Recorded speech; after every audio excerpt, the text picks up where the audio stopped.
I apologize in advance if I start screaming and swearing a lot in this review, but Ultima 8 fucking blows! It's one of the most rushed, poorly designed abominations of a so-called RPG to ever blight the planet. The ruination of what was once a great gaming franchise.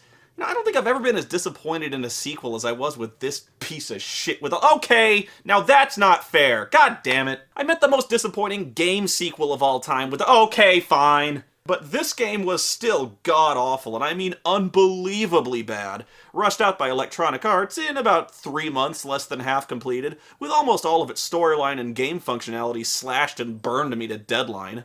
The result of all this is a sluggish, virtually non-existent storyline combined with almost completely crippled, useless fucking gameplay and numerous game-breaker bugs. For instance, several maps are incomplete. Several quests are incomplete. Conversations with important characters are incomplete, and there's a romance subplot that's also incomplete. And of course, the platforming. Oh god! The platforming. Basically, the way the game was shipped, it was unplayable.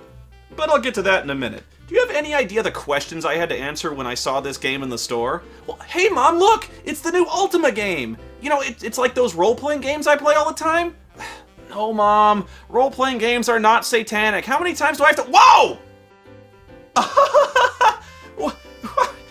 I know it looks bad, what with the, you know, the demonic pentagram and the hellish flames covering the entire box, but you play a good guy. I'm the Avatar, you know, with the compassion and goodness and virtue and justice and performing blood sacrifices to summon the devil from hell so I can absorb his demonic powers, plunging the world into a fiery cataclysm. And Mom, where are you going? Mom!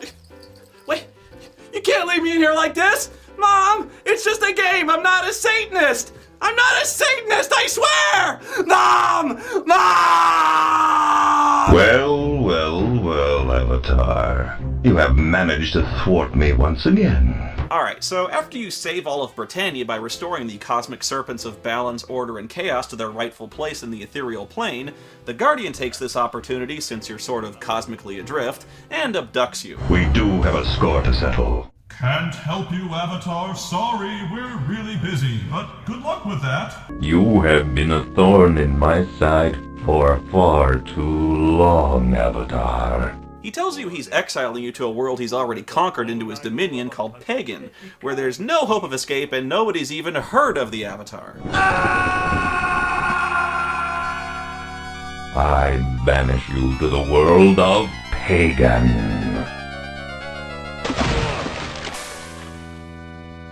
No one here knows of the Avatar. Yeah, that's new. Nobody's heard of me. You know what? I'm still not over this. This fucking Peckerwood still pisses me off. How do you not know the goddamn Avatar? I ask. I mean, really. So the Guardian drops your ass in the ocean and promises to keep you updated as he conquers Britannia now that you're out of the way. Although all that really means is he repeats the same 3 or 4 lines through the entire game about how Britannia's burning. It's tedious. At this very moment, Britannia burns. At this very moment, Britannia burns. Hark! Is that the sweet song of lamentation I hear? At this very moment, Britannia burns. Hark! Is that the sweet song of lamentation I hear? Anyway, some fisherman named Devin hauls you out of the water in his net, and, you know, already I got big problems with this game. Just look at the Avatar. I mean, what happened?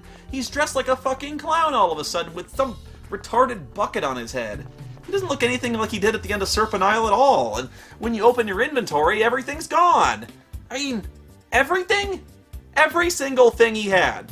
The magic armor, the rings, the earrings, all that stuff that was literally belted on him, all the super magic serpent artifacts that made me unto a god, and now they're just gone. So I start thinking, well, maybe he was sinking in the water and he took all of it off to keep from drowning, right? But no! Look at this! He looks this way when the Guardian dumps his ass on Pagan. So what, did the Guardian like take his big fucking hand and completely undress the Avatar all by himself and then throw him this completely ridiculous set of clothes? Like, Good luck on Pagan dressed like this, shithead. Oh, man. Oh, you look like such an asshole. Woo.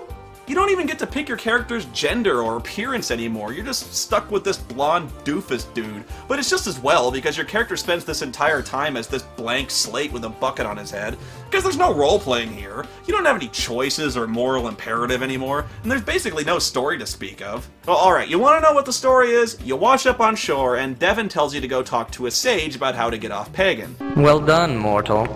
The item of Blackrock which you now possess is the first key to unlocking tremendous power within yourself.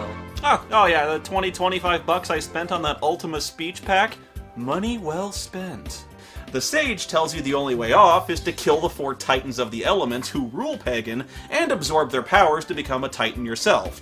Basically a god of all 4 elements. Beyond earth, water, air, and fire, there is another element.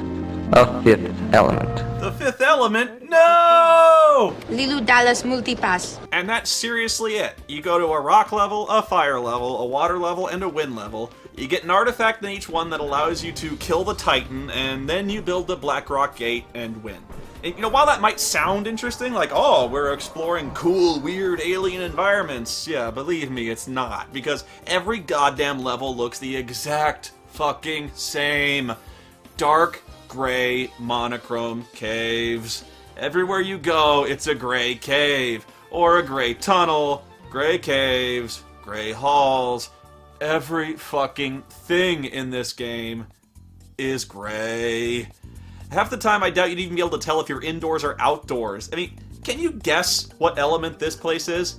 It's fire. Yeah, obviously, right? What about this one? Can you guess? Wind. It's just also featureless and gray and boring and gray, and there's no landmarks or points of reference, and everywhere looks the same no matter where you are. And it doesn't help that 90% of the fucking enemies in this game are zombies and ghosts no matter where you go. There's nothing that distinguishes one place from another in this fucking game because there's nothing but gray and zombies. Oh, well, okay, sorry, I forgot about the mushrooms. Pagan is full of giant fucking mushrooms. I guess because there's never any sunlight on Pagan, or something. Although there are trees as well, so hell if I know. This place should be called the Mushroom Kingdom instead of Pagan.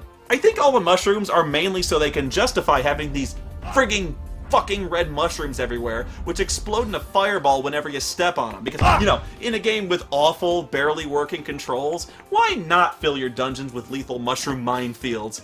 You will jump into these fucking things so many goddamn times, and trying to avoid them would be bullshit even if the controls weren't absolute garbage, which they are. Oh, but that's not even close to being the worst of it. You know what blows you up even more than the fucking mushrooms? The treasure chests. Every shit-sucking treasure chest in this game is apparently trapped with a fucking hand grenade or something, because every fucking one of them explodes and fucking kills you whenever you fucking open one. I mean, who does this? The guards in the city trap their own chests with bombs? Okay, I'll give you that one, but I could go to a farmer's house, and apparently he traps his chest with a fucking claymore too. Do they just sell exploding fucking treasure chests at the general store and everyone's got one? Wouldn't you want one that doesn't burn your fucking house down when it goes off? Oh, but get a load of this. Even if you've got the mother-humping key, the chest still explodes! What kind of sense does that make? I mean, this blows my mind. How is anyone supposed to open these fucking things? Fuck! You know, it'd really be great if this game allowed you to, I don't know, create a character that might have the ability to disarm traps on his own. Just like, what game?